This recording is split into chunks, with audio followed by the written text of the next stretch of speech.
네, 퇴근길 라이브 함께하고 있습니다. 닭고기는 마니커 듣고 있는데 우리 실시간 채팅창에 시청자분들이 치킨 이야기를 많이 하시네요. 치킨 좋아하세요? 예, 대표님? 좋아합니다. 어디 치킨 혹시 가장 좋아하십니까? 이거 이름 상관없죠. 뭐. 깐부치킨. 깐부치킨. 예. 거기서 딱 특정 좋아하는 메뉴가 있으세요? 순살 마늘치킨. 마늘 들어간 것도 되게 맛있죠. 예, 예. 저 같은 경우에는 이제 굽네 치킨. 이게 약간 튀긴 거에 대한 좀 뭐랄까 요새 다이어트를 하느라 튀긴 거만 아니면 되지 않을까 싶어서 굽네 치킨은 기본.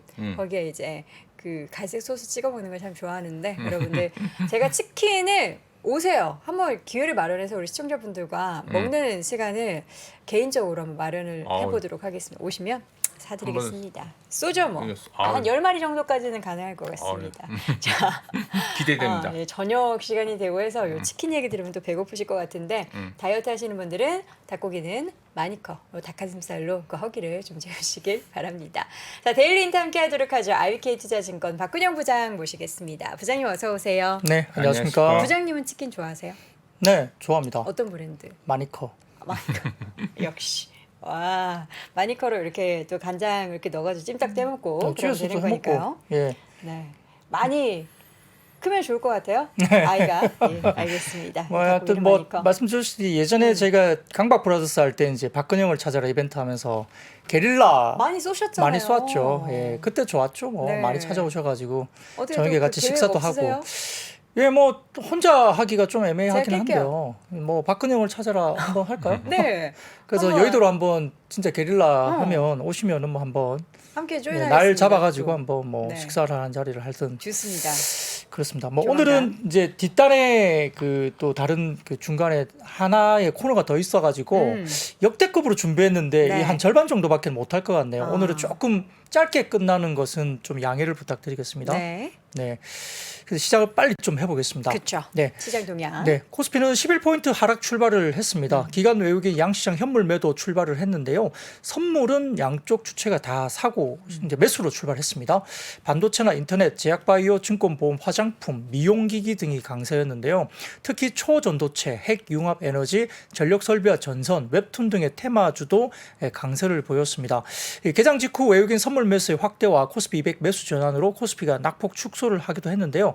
다만 코스닥은 2차전지 소재주 중심으로 급락을 하면서 낙폭이 확대됐고요. 10시 40분 기준 코스닥을 900포인트 하향 이탈하기도 했습니다. 11시 기준 외국인들이 선물 5,200억대 순매수하면서 코스피가 잠시 플러스 전환하기도 했지만 추가적인 수급이 부재하면서 재차 하락세를 나타냈고 오늘은 특별한 매크로 모멘텀보다는 종목단 하락 영향이 큰 것으로 나타났습니다. 특히 이제 2차전지 중심의 수급 쏠림 현상이 완화되는데 그러다 보니까 2차전지는 좀 많이 빠졌고요. 종목단 뭐 시총 상위단에서는 LG에너지솔루션, 포스코 퓨처엠, 포스코 홀딩스, LG화학 등 2차전지 밸류체인 관련주들이 일제히 하락세를 나타냈고 코스피 약세를 주도했습니다.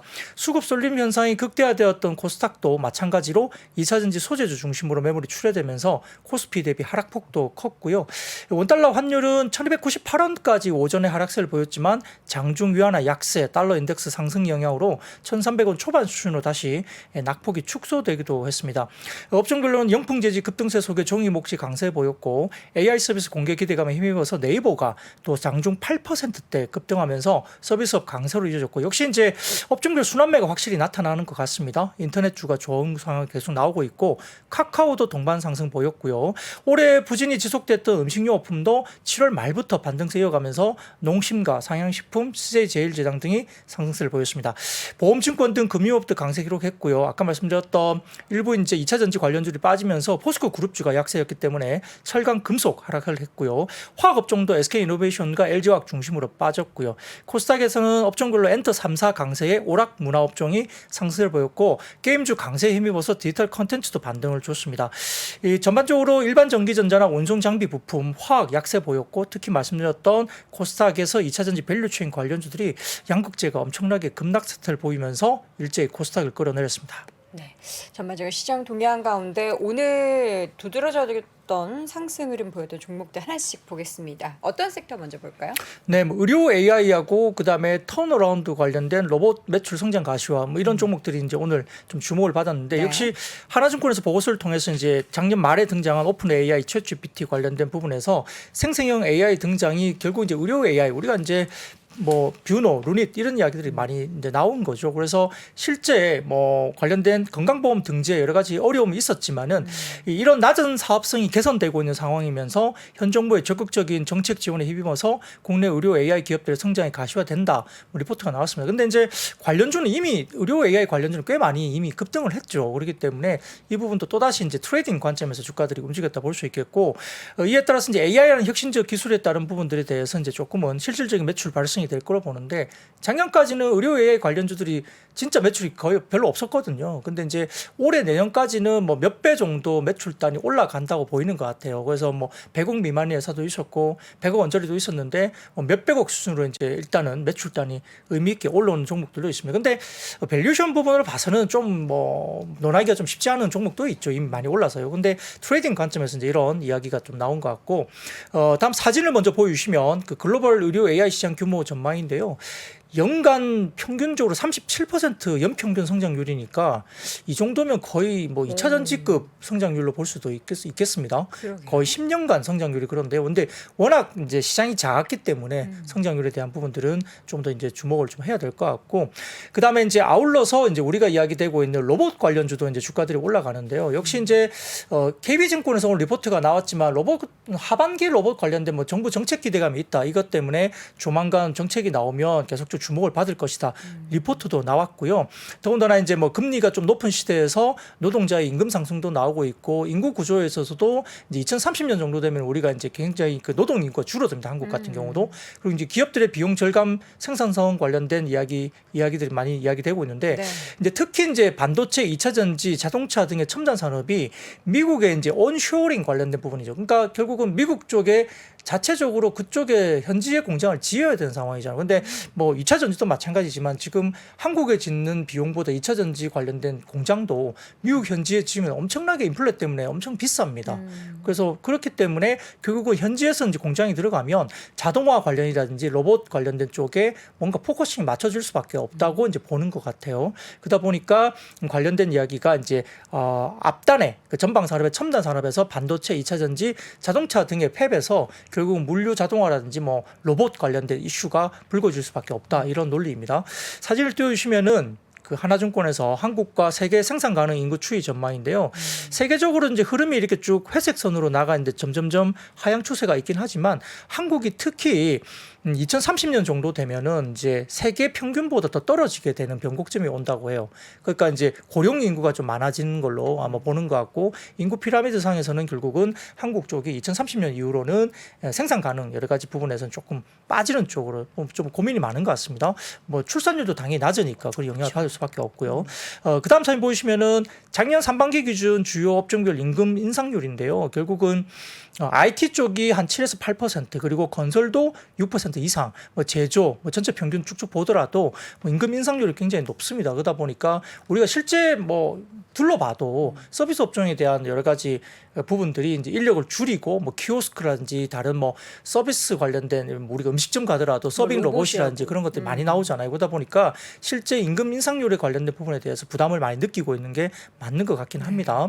아까 말씀드렸던 것처럼 이제 미국의 리쇼어링 정책 때문에 해외 공장 설립이 막대한 비용 발생이 있기 때문에 여전히 이제 그런 부분에 대한 공정 자동화라든지 물론 로봇 관련된 이슈가 이야기될 수밖에 없는데 대표적으로 월마트 같은 경우는 2023년까지 전체 물류 거점의 3분의 1 그리고 향후 3년 내에 65%의 로봇 도입을 통한 자동화 설비 교체 계획을 월마트가 이미 발표를 했습니다. 그러니까 로봇 산업에 관련된 부분이 수요가 많아질 수밖에 없고 아마존 같은 경우도 이동형 로봇 75만 대 도입하겠다. 그래서 전체 물류의 4분의 3 정도 수준이 로봇을 활용할 것으로 아마존에서는 발표를 이미 했습니다. 그러다 보니까 사진을 보여주시면은 산업용 로봇 시장 규모 및 전망인데요. 이것도 2023년도부터 2030년까지 연평균 21.9% 성장할 것으로 보이고 있고 이것뿐만 아니라 로봇 시장은 요즘에 서비스 로봇이 훨씬 더 많이 성장을 하고 있어요. 실질적으로요. 산업용 로봇도 성장하지만 서비스용 로봇도 훨씬 더 성장을 많이 합니다. 다음 사진 보시면은 2030년 로봇별 시장 규모인데요. 자율주행 로봇이 35%로 가장 클 것으로 추정을 하는 것 같고 고정형 로봇 그다음에 뭐 나머지들이 이제 로봇 등등이 들어오는데 결국은 어쨌든 자율주행 로봇 관련된 쪽도 이제 시장의 캐파가 제일 큰 것으로 보고 있는 것 같습니다. 그러다 보니까 레인보우 로보틱스가 어쨌든 돌파를 했는데 사실 밸류는 저도 좀 설명이 안 됩니다. 매출이나 이익 구조나 이런 거 봤을 때는 뭐 삼성전자 뭐 지분 투자 말고는 이 밸류를 사실 지금 설명할 기회는 없어요. 근데 이제 어쨌든 워낙 관심도가 높다 보니까 수급적으로 지금 어쨌든 상방을 돌파를 해버렸고 나머지 이제 종목들로 따라가고 있는데 결국은 이제 금주에 두산 로보틱스 상장 심사 결과 발표도 이제 모멘텀이 있습니다. 사실 6월 9일 날 유가증권시장본부에 상장 예비 심사 청구서를 제출을 했기 때문에 한국거래소가 약 45 영업일 기준에서 심사 결과를 통보를 하는 아마 이런 부분을 감안한다면 아마 8월 11일 정도 이전에 어느 정도 결과치가 나올 거다 이렇게 보고 있는 것 같은데 그 기대감이 이제 선반영되고 있는 것 같고 아마 그 전에 로봇 주가가 올라가면 이게 청구서 제출과 관련된 뭐 통과 이렇게 되면 아마 좀 새로운 뉴스가 될 수도 있다라는 우려도 사실 있을 수 있습니다. 그러니까 그거는 잘 판단하셔야 될 것 같고 더군다나 LGU 플러스도 언론을 통해서 유진 로봇과 로봇 사업을 관련된 서빙에 이어서 물류 분야까지 확대한다고 오늘 나왔고 레인보우 로보틱스는 사족 보행 로봇 기반 인명 탐지, 화재 진압 솔루션 개발과 소방 로봇 센서 실증과 관련된 정부 국책 과제에 일단 선정이 됐다라고 또 밝혔기 때문에 모멘텀 플레이가 된 거죠. 그래서 이제 류진 로봇, 로보로봇, 신테카 바이오, 휴림 로봇, 레인보우 로보틱스 등등이 주가들이 오늘 좋았다 볼 수도 있겠습니다. 네, 이렇게 해서 로봇 관련한 얘기까지 쭉 정리를 해봤고요. 이어서는 미용 의료기기 쪽 우리 또 박 부장님의 전문 분야 아니겠습니까? 네, 사실은 뭐 미용 의료기 관련된 종목은 제 얼굴만 보고 투자하셨어도 수익이 났죠. 그때 한 두 달 전에 하셨었나요? 시술 받은 거 그때부터 한 20-30%씩은 올라왔죠.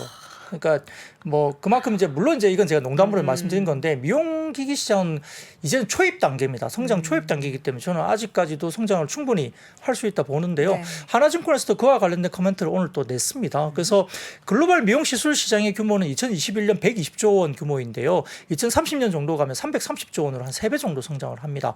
연평균 이쪽도 성장률이 15% 기록할 것으로 전망하고 있는데 근데 종목별로 보면 어떤 종목들은 한 30% 이상씩은 계속 연평균 고성 성장을 하고 있습니다. 그래서 이렇게 보면 아까 말씀드렸듯이 로봇 산업과 더불어서 거의 2차 전지 성장률과 비슷한 성장률이 나올 수 있는 섹터로 볼 수도 있습니다.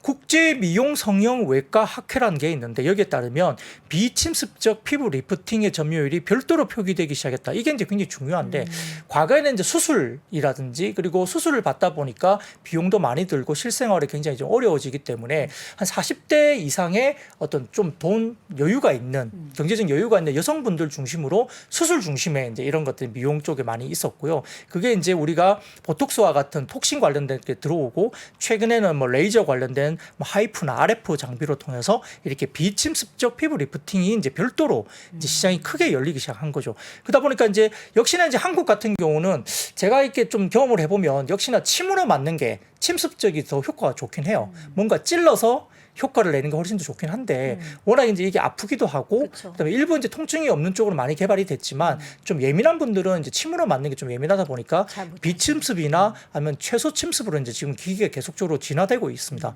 특히 이제 일본 시장 같은 경우는 침으로 찌르는 걸 거의 못 맞아요. 굉장히 그쪽은 예민하다고 해요, 일본 쪽은. 그래서 그 시장은 최소 침습이나 비침습으로 이제 그래서 탭들이 이제 많이 개발이 돼서 이제 새롭게 나가고 있는데 이런 것들 부분뿐만 아니라 여러 가지 부분에서는 우리가 이제 톡신이라든지 히알루론산 필러 점유율이 2020년도는 76%였는데 지금 최근에는 71%로 하락 추세되거든요. 이렇게 쭉쭉 빠지고 있습니다. 근데 비침습적 피부 리프팅 점유율은 RF나 하이프 같은 장비들이 대부분 2021년도 6% 수준이니까 아직까지도 이제 초입 단계이고 이게 점점 커지고 있는 시장이죠. 그래서 과거 대비 시술 건수는 급속도로 증가합니다. 지금 이런 것도 보셔야 되겠는데요. 다음 사진 보여주시면은 글로벌 미용 시술 시장 규모 추이 및 전망에 대한 도표를 가져와 봤는데 역시 이제 2030년까지 계속 성장하는 시장이고 그 다음 사진은 글로벌 페이셜 관련된 시술 건수 추인데요. 역시 2020년도, 21년도 넘어오면서 엄청나게 이제 증가하기 시작했습니다. 거의 한 1,600만 건 훨씬 넘어서 2,000만 건에 달하는 수준으로 굉장히 많이 올라오고 있죠. 그래서 뭐 우리가 알고 있는 뭐 써마지, 울세라, 뭐 인모드 이런 관련된 것들 많이 들어보셨을 거예요. 그래서 네. 이제 뭐 사이노쇼라든지 인모드 회사 같은 데도 많이 들어보셨기 때문에 이게 국내에서도 이제 굉장히 인기를 끌고 있죠. 그리고 에스테틱 업체들의 글로벌 매출 증가에서도 국내 업체들이 상당히 잘하고 있습니다. 그래서 국내 업체들이 미국 시장에 침투하면서 특히 이제 브라질이라든지 남미 쪽에 많이 들어가고 있고 북미도 이제 들어가기 시작했고요. 또 향후에 중국 지역으로 진출 가능성이 높은 기업들이 이제 눈에 띄는데 하나증권은 이제 언급을 좀 해보자면 오늘 리포트를 통해서 미국 시장에 침투하면서 실적 성장을 이루고 있는데 중국 지역으로서의 진출 가능성이 높은 기업에 좀 주목을 하자라고 딱 집어서 이야기를 했습니다. 그 관련된 종목은 중국 진출 가능성이 높은 기업은 제이시스 메디칼, 루트로닉, 하이로닉, 원텍, 비올 이렇게 딱 집었거든요. 그래서 이렇게 좀 보시면 될 것 같고 중국의 미용 의료 시장은 올해 기준 50조 원 수준으로 글로벌 탑티어인데요. 아직까지 외국 업체에 대한 규제나 CFDA 인증의 어려움 때문에 침투율은 거의 이제 바닥권에 있습니다. 그러다 보니까 제가 알기로는 아마 써마지 정도가 CFDA 인증을 받은 것 같아요. 나머지는 정식 인증이 받은 게 없습니다. 거의 없는 걸로 알아요. 써마지가 탄력 이런 건가요? 네네네 리프팅이거든요. 근데 그게 이제 국내 게 아니고 이제 해외 건데 중국 쪽에 CFDA 인증을 받았고요. 네. 나머지 국내 업체 중에서는 CFDA 인증을 받은 이야기는 제가 못 들어봤거든요. 그래서 국내 쪽에서 아마 올해 4분기 정도에 중국의 정식 CFDA 인증을 받는 회사가 나올 걸로 보고 있는데 아까 제가 말씀드렸던 제이시스 메디칼, 루트로닉, 하이로닉, 원텍, 비올 중에서 어떤 회사가 받을지는 잘 모르겠어요. 근데 가능성은 굉장히 높다고 점쳐지니까 만약에 뭐 이렇게 되면은 뭔가 이야기가 되겠죠. 그때는. 그래서 상당히 좀 성장성이 있다 보는 것 같고요. 원텍 같은 경우는 오늘 2분기 실적에 대한 호조세 발표가 나오면서 특히나 더 주목을 받았다 볼 수 있겠습니다. 네. 자, 여기서는 제약바이오 쪽이 요즘 계속 좋은 것 같아요. 네. 유진투자증권에서 또 보고서가 나왔는데 역시 이제 제약업종 지수가 7월 10일 저점 대비 최근에 11% 정도 업종 지수가 올라왔고 코스피 대비 8% 정도 포인트 아웃퍼폼을 했다 이야기 나오는데 최근에 존슨앤존슨의 실적이 굉장히 좋게 나오고 그 이후에 유한양이 계속적으로 주목을 받았지 않습니까? 시작으로 반동세가 나왔고요. R&D 성과라든지 2분기 실적 발표, 그다음에 하반기에 대한 기대감이 여전히 나오고 있다 보는데 다음 사진 보시면은 국내 제약바이오 산업에 지금은 세 번째 성장, 세 번째 웨이브다라고 이제 이야기를 하고 있는 것 같습니다. 그래서 첫 번째 성장 국면은 우리가 이제 우리가 뭐 여러 가지 부분에서 그 한미약품 관련된 뭐 이렇게 라이센스 아웃이나 이런 것들이 있었고 그다음에 셀트리온 그룹이 이제 뭐 바이오시밀러 어떤 게 있었죠. 그런 것들이 이제 두 번째 성장 국면이 있었고요. 그다음 세 번째 성장 국면에 들어가는 것이 아니냐라고 하면서 24년 내년 정도부터는 아마 R&D 관련된 부분에서 뭐 그래서 이제 최근에 유한양이나 여러 가지 이야기가 계속 나오는 게 그 이야기 때문이거든요. 그래서 이런 부분에 대해서 세 번째 성장 국면이 아닐까라고 이제 평가 관련된 리포트를 낸 것 같습니다. 그래서 이제 하반기 바이오시밀러 산업의 이야기는 아마 9월 달에 WCLC 관련된 이야기가 있을 것 같고 10월에는 ESMO 관련된 임상 결과 발표 그리고 3분기 9월 달 실적 발표에 주목할 필요가 있다 이야기 나오는데 사진에 그게 띄워져 있습니다. 뭐 유진투자증권 자료를 좀 띄워주시면 하반기 기대감이 현실화되기 위해서 필요한 것들 해가지고 실적 모멘텀, 신약 성과 가시화 확인, 업종 전반적인 수급 확산, 임상 초기나 중기 단계에서 기술 이전 나누어서 어떤 종목들이 관련이 있고 어떤 내용으로 이렇게 주목을 해야 된다는지를 이게 표로 도식화된 게 있으니까 종목과 그 내용은 요거를 좀 이렇게 그냥 보시고 좀 참고를 해보시면 될 것 같고요. 그와 관련해서 이제 24년부터 25년까지 글로벌 상업화를 결정할 임상 결과 발표로 시약 가치가 반영될 기업으로서는 아까 말씀드린 유한양의 오스코텍, 알테오젠 등을 언급했고요. 실적 모멘텀, 하반기 이후로 실적 모멘텀 예상되는 기업으로서는 삼성바이오로직스나 에스팜 등이 이야기되고 있고 더군다나 이제 셀트리온 그룹주는 이제 합병 이슈가 또 있습니다. 이런 것들이 이제 아마 조만간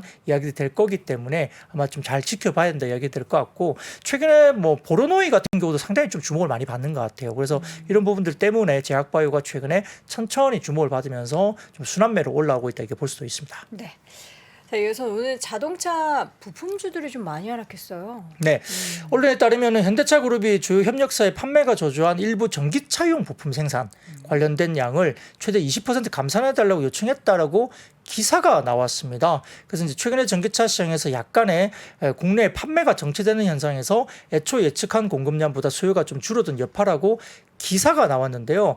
복수의 협력사의 남은 3분기 동안 그러니까 8, 9월 동안 일시적으로 전기차 일부 차량 부품 생산량을 차종별로 15에서 20% 줄여달라고 아마 내용을 전달했다고 이야기가 된 것 같습니다.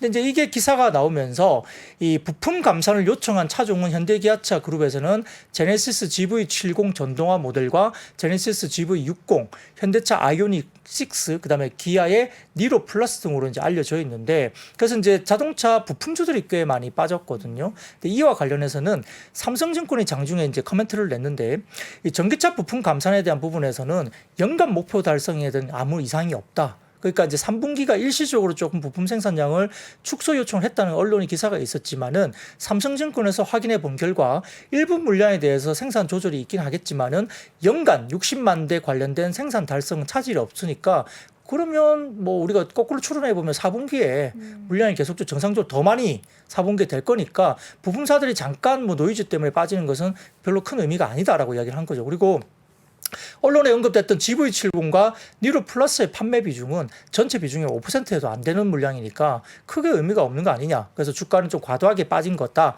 이렇게 이제 삼성증권에서는 장중 코멘트를 내긴 했습니다. 근데 뭐 전반적으로 전기차의 어떤 MS 확대 전략 때문에 완성차를 계속 가격을 좀 내리고 있고 또 유럽에서도 지금 최근에 일부 뭐 폭스바겐이나 이쪽도 약간 그 출하 부분에 대해서 3분기의 물량을 좀 4분기로 좀 이연시키는 약간 3분기가 좀 물량이 Q가 좀 준다는 이야기가 있긴 해요. 근데 그게 조금 이연되는 부분이 있긴 합니다만 결과적으로 뭐 물건을 안 만들거나 뭐 여러 가지 부분에서 줄이거나 이건 좀 아닌 것 같다 이야기는 나오고 있는데 아무튼 2분기, 3분기 넘어가면서 3분기 기대됐던 물량이 조금은 줄어드는 분위기는 유럽도 마찬가지다. 이런 부분에서는 살짝 지금은 슬로우 다운하고 있는 느낌이 좀 드는데 말씀드린 대로 4분기에 다시 이제 물량들은 정상적으로 올라오니까 이런 부분들 좀 보시고 좀 체크를 해야 될 것 같고요. 단기적인 좀 노이즈가 아닌가라고 삼성증권은 이야기를 한 것 같습니다. 네. 어쨌든 뭐 큰 문제가 뭐 없다라고 평가는 나오지만 부품주가 사실 오늘만 빠진 게 아니라 좀 추세적으로 하락한 종목들도 꽤 있어가지고 좀 오늘의 하락이 조금 더 크게 느껴졌던 것 같습니다. 그 2차 전지 관련한 종목들도 함께 하락했거든요. 이게 전기차 쪽에 있어서의 좀 약간 노이즈가 같이 섞여서 네, 맞습니다. 있었던 것 이제 같은데. 그것 때문에 이제 제가 그 다음 코멘트를 드리기 위해서 네. 왔는데요. 사실 아까 말씀드린 것처럼 이제 2분기에 2차 전지 기업들이 부진 실적을 이야기는 했는데 사실 LNF 같은 경우가 뭐 영업이익이 30억 정도 나오다 보니까 조금 놀랬고요. 아마 재고 자산 평가나 이런 부분들 반영이 네. 되면서 좀 많이 안 좋게 나왔고 에코프로 그룹은 컨센보다는 하회는 했지만 그래도 상대적으로 좀 양호한 어떤 리포트 그 실적이 나오긴 했습니다. 근데 이제 주가가 오른 뒤에 그 뒤에 증권가에서 2차 전지 리포트 발간이 대부분 투자 의견에 대한 보수적인 어떤 리포트들이 꽤 많이 나왔던 걸로 보입니다. 그래서 아마 이제 전반적으로 봤을 때는 특히 에코프로 BM 보고서를 낸 10개 증권사의 평균 목표가가 37만 2,600원으로 평균 보고서가 그렇게 나온 걸로 이제 이렇게 분석이 됐는데 그러다 보니까 같은 날 리포트가 나왔던 지난 4일 날 종가 38만 500원보다 평균 목표가가 37만 2,600원이니까 훨씬 더 낮잖아요. 그러니까 어떻게 보면 BM의 보고서에 대해서 상당히 좀 굉장히 좀 부정적인 리포트가 나왔다 볼 수 있는데 이게 그날 나온 10개 증권사의 평균 목표가에 대한 부분들을 평균적으로 해보니까 그렇다는 겁니다. 그래서 일부 좀 좋게 본 적도 있지만 평균적인 가격이 너무 낮았다는 거고 뭐 특수하게 또 굉장히 낮게 본 증권사가 또 있기도 했어요. 그러다 보니까 조금 이제 분위기가 안 좋다는 거고 아까 말씀드렸던 현대차 그룹의 복수의 협력사가 일시적으로 뭐 부품의 생산량을 좀 차종별로 좀 늦춰달라, 줄여달라 이렇게 이야기하는 게 또 센티적으로 또 좋지도 못했다는 거고 또 지난 주말 뉴욕 증시에서도 테슬라도 그렇고 리비안, 루시드 그룹도 4% 가까이 넘게 빠졌거든요. 그러니까 테슬라는 한 2% 정도 빠졌지만 리비안이나 루시드 그룹이 4% 정도 빠졌습니다. 그래서 이런 것들이 대부분 다 2차 전지 센티가 좀 안 좋아지는 부분도 있었다는 거고요. 그리고 또 좀 2차 전지 쪽에 집중됐던 수급들도 결국은 지난번에 제가 수급적으로 말씀드릴 때도 이 신용이나 이런 것들보다는 지금 단기 매매에 대한 그 미수거래가 굉장히 급증했습니다. 그래서 3월 말 2천억이 안 되던 미수거래가 최근에 7천억 이상으로 올라왔기 때문에 3일 만에 어떻게 보면 그 주가에 대한 어떤 결정을 내려야 되는 미수거래거든요. 미수거래는 3일 만에 결정을 내야 돼요. 중간에 팔아야 되는. 그러니까 신용은 뭐 3개월이든 6개월이든 갈 수 있지만 그리고 CFD도 마찬가지지만 길게 갈 수 있는데 미수거래가 좀 집중이 되면서 미수거래는 3일 만에 주가가 올라가지 않으면 대규모 손실을 얻고 손절을 바로 쳐야 되는 그런 부분이 있기 때문에 수급적으로 변동성이 굉장히 좀 많이 노출되어 있다는 거죠. 그래서 이런 부분들이 지금 아마 전체 시총 대비 회전율이 제일 높은 게 아마 에코프로 BM이었던 걸로 제가 기억이 나는데 그러다 보니까 변동성이 노출되면서 확 빠져버리면 또 던지는 어떤 손절 물량이 엄청나게 또 집중될 수 있습니다. 여기에 따라서 이제 하나투자증권이 최근에 이제 2차 전지 관련된 섹터에 대해서 이제 일부 코멘트를 했는데요. 그 2분기에 좀 이렇게 미국이나 유럽 쪽, 중국 쪽의 판매 증가율은 어느 정도 괜찮았다. 왜냐하면 미국은 지금 지역별 판매 증가율이 유럽이 6월달 기준으로 본다면 유럽은 64% 증가했고 미국이 64% 증가했고 유럽이 38% 증가했고 중국이 28% 증가했는데 중국은 뭐 워낙 많이 팔았으니까 조금 기저 때문에 약간 증가율이 급감을 했지만 전반적으로 지금 미국이나 유럽은 뭐 6월달의 기준으로 봤을 때는 괜찮았다는 거고요. 6월달 전 세계 EV형 배터리 출하율은 전년 동기 대비 40% 증가한 65기가와트시를 기록했고 업체별로 CATL이 1등이었고 LG에너지솔루션이 뭐 2등, 그다음 BYD가 이렇게 등등 들어가고 파나소닉, SK온 이런 식으로 쭉 들어갔습니다. 그리고 전반적으로 국내 3사 같은 경우는 LG에너지솔루션이 전년 대비 31% 증가, 그리고 삼성 SDI가 25% 증가, SK온도 24% 성장해서 전반적으로 그냥 분위기는 6월달은 괜찮았다는 거죠. 근데 이제 유럽이나 미국항 배터리 출하가 대부분인 국내 2차 전지 업종에서는 6월 지표만 놓고 보면 상당히 좀 긍정적이라고 하나투자증권에서는 다시 이제 코멘트를 냈습니다만, 근데 2분기 실적 발표를 하면서 하반기 전기차 수요에 대한 우려가 지금은 좀 있는 것 같다라는 코멘트를 뒤에 붙였습니다. 아까 말씀드린 대로 일부 국가들의 보조금 축소라든지 인플레이션에 따른 경기 둔화로 폭스바겐을 중심으로 제가 아까 말씀드린 것처럼 3분기 약간 출하를 좀 줄이는 분위기 이런 것도 이어지고 있고, 하반기 수요 회복 전망세에 불구하고 폭스바겐은 다소 조금은 가이던스 보수적으로 변했고요. 테슬라는 공장 업그레이드로 3분기 생산량이 아마 전분기 대비 2분기 대비 테슬라가 좀 소폭 감소할 것으로 보는 것 같습니다. 그러니까 중과 물량이 좀 적은 거죠. 그러니까 아마 셀 업체나 뭐 소재 업체들도 조금 물량이 적게 나올 수도 있고, 포드는 60만 대 생산 캐파 확보 계획을 기존 23년 말에서 24년으로 연기를 했기 때문에 포드도 조금 줄이는 분위기고 뒤로 미루는 분위기죠.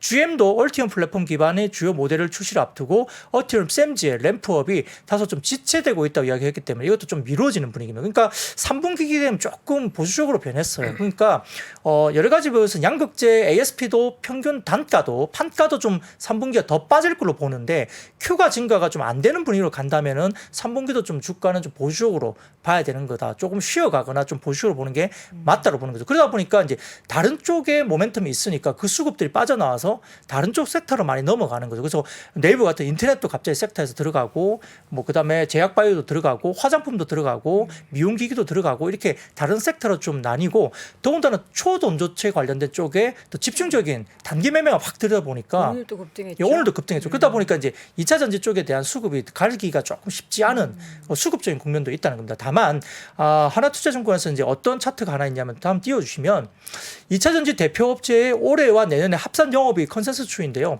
빨간색 흐름이 이제 그 월별 컨센서스 영업이익 추이거든요. 빨간색이. 네. 근데 회색 부분은 내년, 그러니까 2차 전지 대표 업체들의 합산 영업이익 컨센서스 추이입니다. 내년 더 좋네요. 네, 이 합산이 이제 하나투자증권에서는 LG에너지솔루션, SDI, 롯데에너지머티리얼즈, 에코프로 BM, LNF, 솔루스 첨단 소재, 첨보, SKIET 이 회사들의 합산입니다. 근데 내년에 합산 영업이익은 훨씬 좋죠.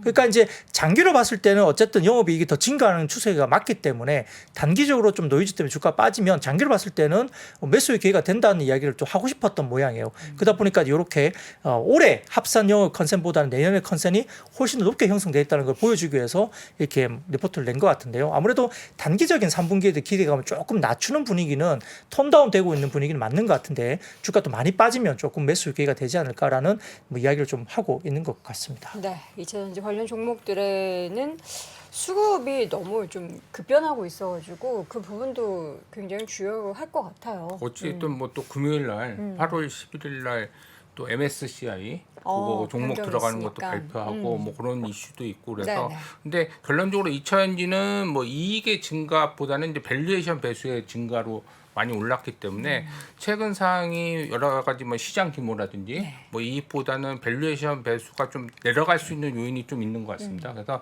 그런 요인으로 좀 빠진다 그렇게 보시면 될 것 같습니다. 네, 자 이어서는 의류 관련한 OEM 기업들도 또 상승을 했죠. 네, 최근에 뭐 한세실업하고 영업무역 주가가 좋습니다. 뭐 경기 불확실성 일부 우려가 완화되고 있다. 최근에 보면 골디락스 이야기들이 나올 정도로 약간 여러 가지 지표들에서 경기도 안 부러지면서 그렇다고 해서 경기 뭐 불황에 들어가는 그런 부분들이 여러 가지 지표들은 또 조금은 너무 이제 우려할 부분이 아니다라고 이야기 나올 정도인데 대신증권에서 이제 그와 관련해서 뭐 금요일하고 오늘 양일간 한세실업과 영업무역의 주가 흐름이 매우 좋았는데 6월 한 달 급등 이후에 7월에 조정 양상을 보이고 다시 원래대로 주가들이 올라가고 있는 모습입니다. 그래서 이제 최근에 주가 상승 배경은 대신증권에 따르면 미국 경기에 대한 소프트 랜딩 기정사실화로 경기 불확실성 우려가 재차 완화되고 있고 고객사의 리스타킹 재확인 등을 꼽을 수 있다. 그러니까 이제 재고를 다시 채운다는 이야기예요. 최근 한세실업의 4분기 분위기는 고객사의 주문량 그리고 내년에 SS 시즌 상품 아마 이게 뭐 봄이나 뭐 이쪽이겠죠. 관련된 부분에서 이제 예상대로 자주 잘 회복되고 있는 것을 판단된다라고 이제 대신증권에서 코멘트를 했습니다. 그래서 이제 지난번 뭐 SS 내년 시즌 상품이기 때문에 이때 판매할 봄 여름 상품 재고는 고객사 입장에서는 지금 물량이 굉장히 없는 상태이고, 그다음에 지난 12개월간 발주를 또 크게 안 했기 때문에 실질적으로 4분기부터 수주가 매우 좋을 수밖에 없었던 판단으로 한다는 거고요. 이제 대신증권에서 확인하는 미국의 도소매 의류 재고 데이터는 여전히 과거 대비로는 조금 높은 수준이긴 하지만 이는 약 1.5개월 이전 데이터이기 때문에 실제 올해 3분기 말부터는 더 이상 재고 이슈는 크게 주가에 영향이 되지 않는다. 그러니까 재고 문제는 이미 어느 정도 3분기 정도부터는 이미 끝난 이슈다라고 보는 것 같습니다. 그래서 대만 OEM 업체나 한세실업이나 이게 최근에 주가 상승이 잘 설명을 할 수 있는 부분은 이러한 이유이다 이야기를 하는 것 같고, 영업무역은 경기 재고 이슈 외에도 영업무역 홀딩스 대주주인 YSMA 비상장 회사거든요. 이 지분 50%가 성기학 회장의 이녀인 성래은 부회장에게 증여되었다는 기사 보도가 있었는데, 지분 승계가 끝난 한세실업과 달리 영업무역은 승계 작업이 진행되고 있지 않아서 주가가 상대적으로 덜 오를 수밖에 없는 상황으로 이야기가 됐었는데, 이 부분이 이제 해소되겠구나라고 예상할 수 있었기 때문에 아마 주가가 또 반응을 하는 것이다. 승계와 관련된 이슈도 있다는 거예요. 그래서 그렇게 오늘 이제 의류 OEM 관련된 종목은 이렇게 평가를 한 것 같습니다. 네, 여러 이슈가 혼재되어 있는데 어쨌든 관련해서 옷이 앞으로 잘 팔릴 거라는 기대감이 있다라는 것 자체가 일단 좋은 것 같습니다. 음식료주들이 좀 올랐는데 어떤 이유로 올랐을까요? 네, 흑해 곡물 협정 파기되면서 이제 여러 가지 뭐 식량 위기 재점화에 대한 우려가 있는 것 같은데요. 지금 UN 식량농업기구 FAO가 지난 4일 발표한 7월 세계 식량 가격 지수, 이게 FFPI라고 하는데 이게 123.9로 전월 122.4보다 1.3% 정도 상승했다고 합니다. 그래서 세계 식량 가격 지수는 지난해 3월 159.7로 최고치를 기록한 뒤에 올해 3월 127까지 떨어졌고, 4월 소폭 반등하다가 또 5월 하락세로 돌아섰다가 7월에 다시 상승한 걸로 보입니다.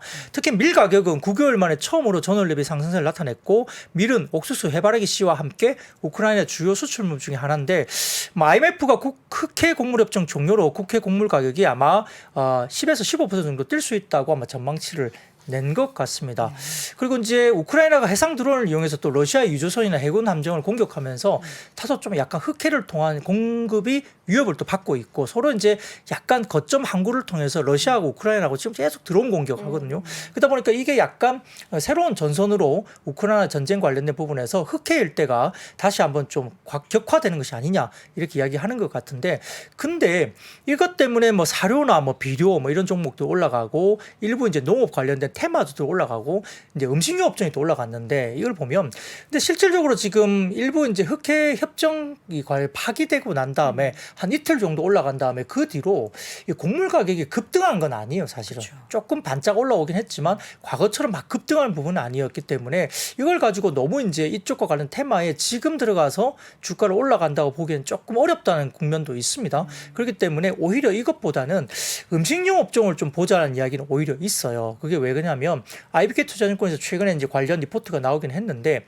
수급적인 측면에서 올해 음식료 업종의 주가의 하락이 올 연초부터 보면 1월 1일부터 보면 기관 투자자 매도가 계속 나왔습니다. 음식료 업종. 그래서 이제 상해암식품이나 SPC 삼립을 제외한 대부분의 주요 음식료 종목에 대해서 연초 대비 기관들이 계속 비중을 축소했습니다.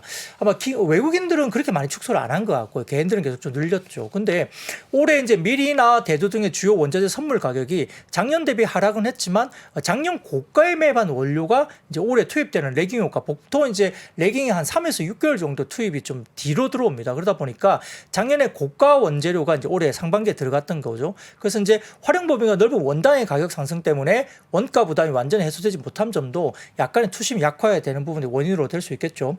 사진을 띄워주시면 주요 원재료 가격 추이인데요. 좀 띄워주시면 쭉 올랐다가 이제 많이 빠졌습니다. 특히 이제 지금 밀 같은 경우는 굉장히 많이 떨어졌어요. 그죠? 옥수수도 많이 떨어졌고, 뭐 전반적으로 봤을 때는 좀 그런 부분들 보이고, 원당은 좀 올라 많았어요. 대두는 잘 안 떨어지네요. 네, 원당도 좀 올랐습니다. 그 최근에 보면 설탕 가격하고 그렇죠. 그다음에 커피 가격이 올라간다 그 이야기가 상반기에 있었거든요. 그 나머지는 꽤 떨어진 편입니다. 그래서 이런 것도 좀 보시면 될 것 같은데 그 식품류는 필수 소비지면서 대부분 다 이제 자동차나 전자기기 가구 등과 비해서 원가 상승 요인이 발생하면 바로 가격에 전가를 많이 시킬 수 있었어요. 왜냐하면 필수 소비재이기 때문입니다. 근데 이제 스프레드가 확대될 수 있는 부분도 분명히 있었는데 상반기에 약간의 정부가 이야기를 했죠. 뭐 일부 이제 가격을 좀 내려라. 라면 가격도 그렇고 뭐 과자 가격도 그렇게 조금 내렸는데요. 그러다 보니까 이제 약간 이런 부분들이 실적 전망에 짠 센티적으로 부담이 되는 거죠. 그런 부분인데 업황이 어려운 가운데 2분기 실적 발표를 앞두고 영업의 컨센서스를 좀 이제 분석해 보면 생각보다 2분기 실적은 좀 좋지 못할 걸로 보입니다. KTNG, CJ, 제이제당 등 시총 상위 기업들의 2분기 실적에 대한 부분들이 전년 동기 대비 감소할 것으로 추정이 되고 있고 하이티진로와 롯데칠승들도 지금 주류 업체들이 원가 주정에 대해서 부담이 상당히 많고요. 그다음에 마케팅 비용 상승 때문에 이익이 아마 감소될 것으로 전망되고 있는 것 같습니다.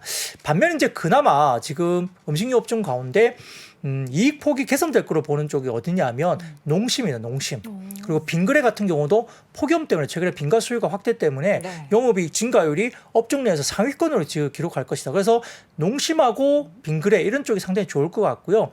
주요 음식료 기업들의 하반기, 3분기와 4분기 실적은 대체로 작년 동기간 대비 개선될 것으로 오히려 올라오고 있다. 그러니까 2분기까지는 실적이 좀 대체로 안 좋은데 그나마 농심하고 빙그레, 삼연식품 이쪽이 좀 괜찮은데 3, 4분기 넘어가면 작년 동기 대비 실적이 개선세가 확 돌 것이다. 그러니까 2분기가 바닥이란 뜻이에요. 그러다 보니까 실질적으로 지금 업종 내 상반기 실적 기대감이 높았던 기업들이 하반기로 좋은데 실적에 대한 기대감이 높은 회사는 농심, 빙그레, 삼연식품, 롯데, 웰푸드 이런 종목들이 꼽힌다는 겁니다. 특히 이제 하반기 음식료 중에서는 가장 좋은 쪽이 결국 라면이에요. 실적성이 크다. 근데 이제 삼연식도 보시면은 수출을 많이 합니다. 삼연식품 70%가 수출인데 불닭볶음면은 이번에 가격을 안 내렸어요. 그쵸. 다른 쪽은 내렸죠. 근데 이제 30%만 내수이기 때문에 전체 실적에 영향이 거의 없다, 별로 없다 보면 되겠고 이제 이익 레버리지 효과는 굉장히 클 것이다. 그리고 소매품 매입가 하락에 따른 원가 부담 완화 때문에 아마 라면 업체는 상당히 좋을 것이고 수출 물량이 많아지니까 결국은 수익성 축소는 굉장히 제한적이기 때문에 전체적으로 지금 라면 업체에 좀 집중하자입니다. 농심하고 삼연식품의 하반기 영업이익은 지금 농심은 전년 동기 대비 하반기가 31%가 늘 걸로 보이고요. 삼연식품은 전년비 28% 개선될 걸로 보니까 지금 농심하고 삼연식품을 집중적으로 봐야 된다는 겁니다. 근데 이제 그 중에서 근데 뭐가 더 좋냐 물어보면 우리가 그냥 생각하기에는 삼연식품이 좋을 것 같은데 과거에 이제 삼연식품이 수출 비중이 71%입니다.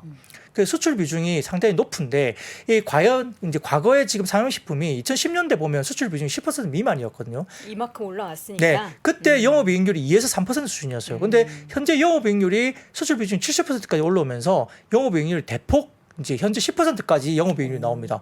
대폭 증가했죠. 그러니까 이미 많이 올라왔다는 거죠. 좋은데 많이 올라왔어요. 근데 농심은 수출 비중이 지금 그렇게 높지 않습니다. 농심은 작년 비중 해외 법인 비중이 29%밖에 안 됩니다. 그러니까 올라갈 룸이 많죠. 그래서 농심의 법인 관련된 부분들이 한국 법인의 과거 5년 평균 영업이익률이 3.4%인데 미국 법인은 6.4%거든요. 그러니까 미국 법인의 성장의 룸이 많이 남아있는 게 농심이다. 그 삼양식품은 여태까지 좋았지만 농심은 아직까지 좋아질 룸이 많이 남아 있으니까 오히려 농심을 좀 더 보자라는 이야기가 있는 겁니다. 그 사진을 띄우시면은 농심의 북미 실적 추이 전망을 보시면 확실히 좋아지는 게 보입니다. 영업이익률이 확실히 증가하고 있는 부분이 보이고요. 그다음 사진 보시면 농심의 수출액과 수출 비중 추이인데 수출 비중이 70% 넘어섰습니다. 2014, 15년도에는 10%도 안 됐어요. 근데 쭉 올라오면서 많이 올라왔기 때문에 삼양식품 좋은 건 맞는데 농심 쪽에 좀 룸이 많이 남아있는 것이 아니냐는 의미가 있는 것 같아요. 그래서 어쨌든 뭐 라면 쪽이 좀 더 좋다고 보는 것이고 여기에 대해서는 좀 긍정적으로 보자는 언급이 있었습니다. 네. 마지막으로는 화장품 얘기를 좀 할까요? 오늘 또 중소형 화장품 그리고 또 OEM 업체들이 엄청 주가 급등했어요. 네, 화장품 관련된 이야기는 제가 지난 금요일 날 마감 시간 때 좀 굉장히 길게 해드렸거든요. 자료도 많이 드렸고. 그럼 다른 거 볼까요? 엘프 뷰티 아니요, 뭐 그것도 괜찮습니다. 엘프 뷰티 이야기를 제가 드렸었고요. 엘프 뷰티가 미국에서 중저가 브랜드인데 목표 주가 뭐 여러 가지 가이던스 상향 조정되고 있고 전반적으로 굉장히 쌉니다. 이 저가예요. 중가도 아니고 저가거든요. 엘프 뷰티가. 근데 그게 상당히 성장을 했고 성장률이 제일 많이 나왔다, 굉장히 높게 나왔다 이야기 드렸고요. 그렇기 때문에 국내도 중저가 브랜드가 그렇고 미국 쪽의 소비가 중저가 브랜드 중심으로 소비를 하고 있다 이야기 나오고 있고, 국내 증시에서 역시 이제 립스틱 효과라고 이제 지난번에 우리 이상원 부장님께서 말씀 주셨는데 그것 때문에 이제 경기 침체 때문에 저가 화장품에 대한 어떤 매출이 좀 늘어나는 현상이 나타나면서 중소형 브랜드 화장품에 대한 이야기가 나오고 있고, 지난주에 그 CNC 인터내셔널인가요? 실적 발표하면 좋았고, 뭐 오늘 클리어 같은 경우도 2분기 매출이 800억을 넘었습니다. 지금 클리어 같은 경우 상당히 좋았고요. 실적도 좋았고, 그다음에 뭐 코스메카 코리아, 마녀공장, 잉그로드 랩, 펌텍 코리아 이런 종목들이 오늘 주가들이 굉장히 좋았습니다. 그렇기 때문에 중저가 중심으로 굉장히 좋았고요. 그리고 이렇게 중소 화장품이 위탁 생산하는 쪽이 결국 좋아질 수밖에 없잖아요. 그러니까 OEM, ODM이 좋을 수밖에 없겠죠. 그래서 한국콜마나 코스맥스도 같이 봐야 된다 이야기가 계속 나오고 있기 때문에 결국은 프리미엄 화장품보다는 중저가 화장품 관련된 브랜드 중심, 그리고 중저가 화장품 브랜드가 좋아지면 ODM, 제조자, 개발, 생산을 같이 하는 업체들, 한국콜마나 코스맥스도 보자인데 한국콜마 쪽이 최근에 움직임이 좀 더 좋아 보입니다. 그래서 그런 쪽도 좀 같이 눈여겨보시면 좋을 것 같습니다. 네, 아유, 우리 박근영 부장님 오늘 이슈 최대한 많이 전해드리려고 오늘 더 빠른 말로 시황을 전달해 주셨는데 정말 고생 많으셨고요. 저희 요 이외의 이슈에 대해서는 저희 신해자료실에 올려둘 테니까 관련된 내용도 꼭 참고해 보시길 바랍니다. 데일리인트 IBK 투자증권 박근영 부장 함께했습니다. 너무 고생 많으셨습니다. 고맙습니다. 네, 감사합니다. 고맙습니다. 아시아 외환위기 이후에 글로벌 경기가 안 좋아질 것 같으니까 미국이 금리 인상을 천천히 하게 되거든요. 근데 이때 IT 관련 산업이 굉장히 빠르게 성장을 하는데 금리 인상이 생각보다 늦다 보니까 이게 무엇을 만들게 되냐면 닷컴 버블을 만들게 됩니다. 외환위기부터 닷컴 버블, 금융위기, 인플레이션의 부활까지 대한민국 최고의 거시경제 전문가 오건영의 경제 이야기를 서점에서 만나보십시오.